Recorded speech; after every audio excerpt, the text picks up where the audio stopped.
بسم الله الرحمن الرحيم. حدثنا عبيد الله بن موسى قال أخبرنا حنزلة بن أبي سفيان عن إكرمة بن خالد عن ابن عمر رضي الله عنهما قال قال رسول الله صلى الله عليه وسلم بني الإسلام على خمس: شهادة أن لا إله إلا الله وأن محمد رسول الله وإقام الصلاة وإيتاء الزكاة والحج وصوم رمضان۔ رسول اللہ صلی اللہ علیہ وسلم نے فرمایا، اسلام کی بنیاد 5 چیزوں پر قائم کی گئی ہے۔ اول، گواہی دینا کہ اللہ کے سوا کوئی معبود نہیں اور بے شک محمد صلی اللہ علیہ وسلم اللہ کے سچے رسول ہیں، اور نماز قائم کرنا اور زکوٰۃ ادا کرنا اور حج کرنا اور رمضان کے روزے رکھنا۔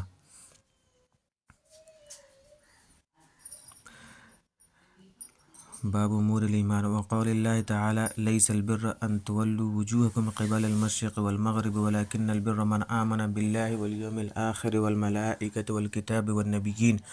وآتى المال على حبه ذوي القربى واليتامى والمساكين وابن السبيل والسائلين وفي الرقاب وأقام الصلاة وآتى الزكاة والموفون بعهدهم إذا عاهدوا والصابرين في البأساء والضراء وحين البأس۔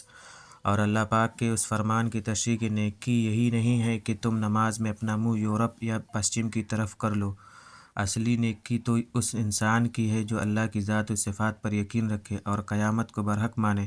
اور فرشتوں کے وجود پر ایمان لائے اور آسمان سے نازل ہونے والی کتاب کو سچا تسلیم کرے اور جس قدر نبی رسول دنیا میں تشریف لائے ان سب کو سچا تسلیم کرے،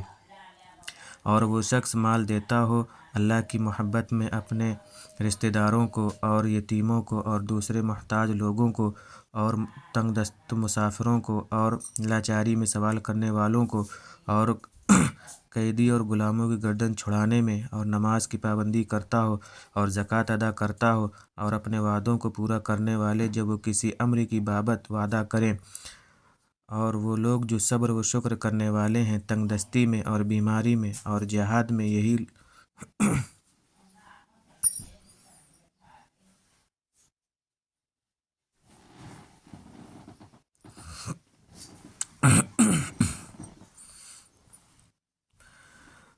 اولئک الذین صدقوا واولئک هم المتقون وقوله قد افلح المؤمنون۔